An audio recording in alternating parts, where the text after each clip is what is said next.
Okay, where are we at? Okay, we've got the tumbler dried it out, and so the barrel is good to go. And I have a bunch of pieces that have these scratch marks on them. I'm going to put them in there. So you can see all the edges that need work. But the surfaces are basically like a mirror. I'm also trying a high definition aspect ratio for the full screen for the recording. Yeah, there's a nasty scratch right there. I have to get that out by hand. I think I'll put it in there. Kind of going over what to go in, what to put in there, what not, and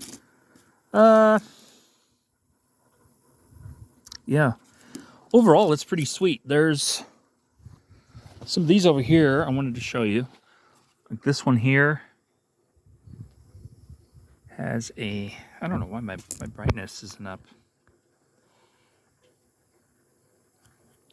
I don't know if that's any better. So yeah, this one's scratched pretty bad, obviously, but I'm putting it in on purpose. Same thing with this one. Just like a before and after. Because when I put them in here, they're going to go in for a month. This is a piece of petrified wood. That's going to go in there. And like this one right here is kind of, it displays the refraction angle. So if you were to cut this in a different way, I'm hoping that it polishes out, gets a deeper, allows the light to go in deeper. That's why a lot of these, like this one right here, gone over this piece. This is like a year process. But I think if you get a two-stage process, so you have a rough polish at 500 grit, that's my version of 60, and then you take it to pumice, which you leave for a month, maybe even 3 months, and then skip and go straight to a 50,000 grit or closer, even a diamond paste.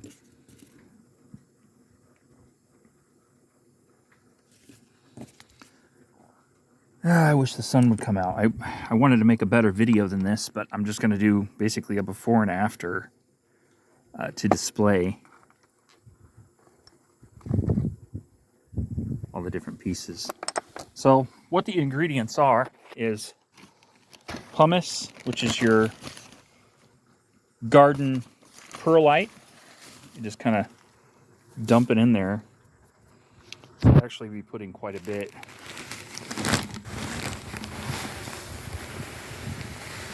And what that's going to do is it's going to cushion the pieces when they first get going. And then it's going to turn into almost like a, that's a little too much, like a liquid where it becomes so fine that it's like a talcum powder floating around in there. That's why I like reusing this stuff. This is the crimson oxide, aluminum oxide, right here. So it's about a third dry powder, what I'm doing. So the powder is obviously substituting for the water. And the reason why I'm doing that is I'm trying to make the barrel as light as possible. So when it gets going, it can move quicker and hopefully reduce itself to a super fine, like this glass piece here might be like a mirror. It might be completely clear when it comes out. That's why I'm trying to record it. This one here is like, well, why put that in there? I probably won't, but you can see the edge. So all of these scratch ones here are going in.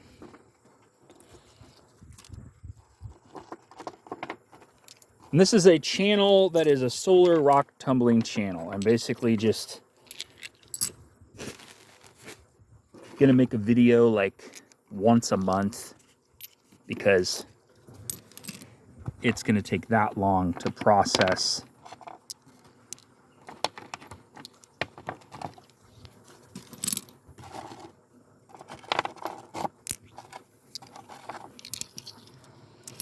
going to load it up. And then we also have this for a test. These guys, very important. This is just raw concrete, rough and raw concrete.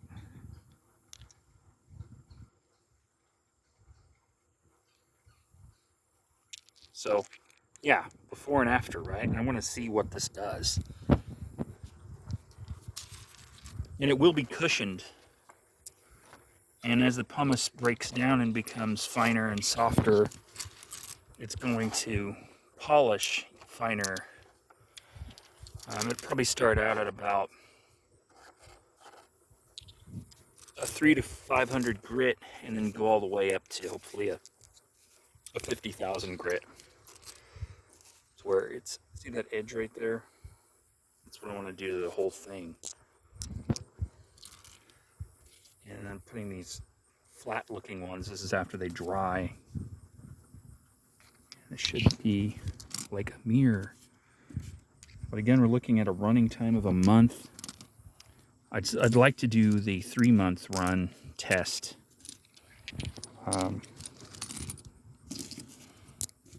So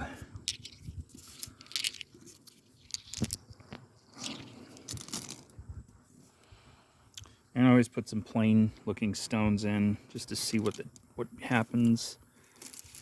The theory is that with no water, it's going to be a lot lighter, a lot faster, and it should work quicker.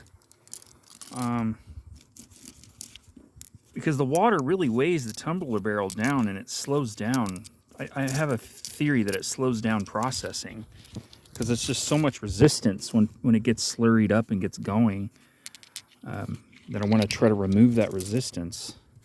So that's why I'm running this test. I'm trying to get as much before and after as I can. Here's that iron one. So you can see how much room, because there's no water, I'm going to fill it almost all the way to the top.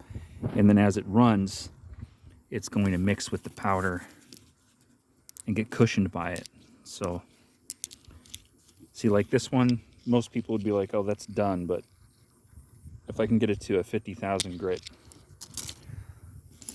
that's where I want to go.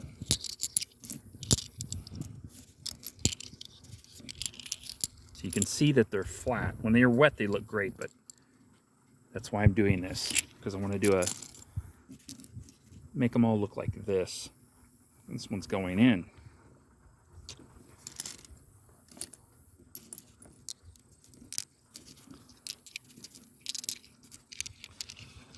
These, yes, very important. Because all these are getting laid out again, and yeah, this guy. So, before and after. Again, I'm hoping for highlights and super shiny spots with the pumice. That's why I'm doing this. Because if you can do a 2-step process, so you have your 500 grit silica carbide alumina mixed with pumice, and then you just go to a dry polish and get rid of that water, get rid of that resistance.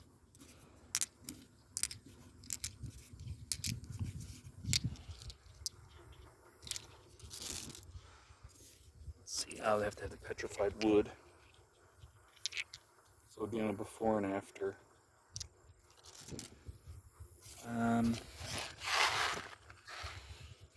Let's see here.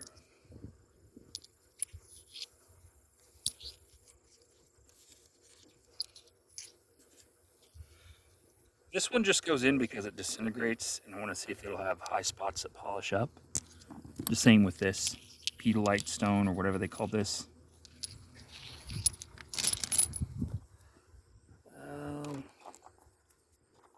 Let's see, where do I go from here? Oh, the plain one, this one, and that one. Right here, really roughed up. Because again, I want to get it before and after to check out what the dry crimson oxide does. Let's see here. These. This one.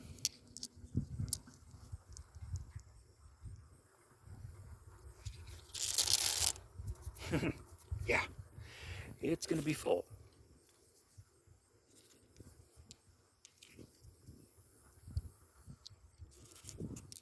Need some more of these round glass ones to go in as a filler.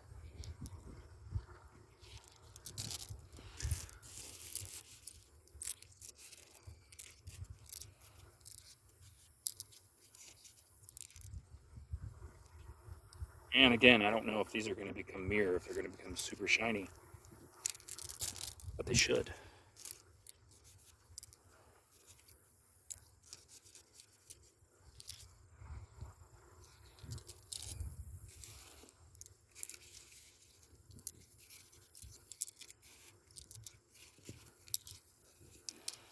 So kind of a like and subscribe. It got the basic testing that we're doing right here, and if we get some really good results, it'll help a lot of people that are struggling with the same thing. Let's see here.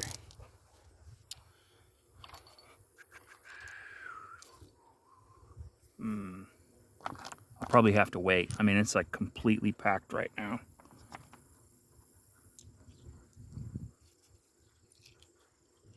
Let's see what happens with the jade. Yeah, that's a lot. That's a lot of weight. Little ones here, here, and here.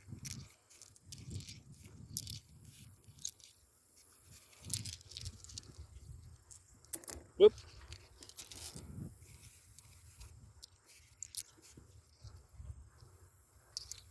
And this was the stone that I picked up when I went to Colorado when my grandmother died. So that kind of means a lot to me. So hopefully this one will come out totally awesome.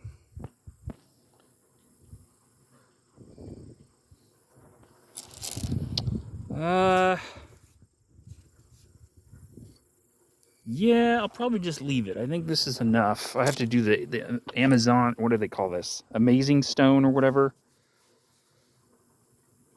Utah. It's like a weird kind of a sandstone, but I was like, it almost disintegrated the first time I ran it. So I was like, I'll just put it in a polish. So that's it. And just take the deal and seal it up. I'm going to actually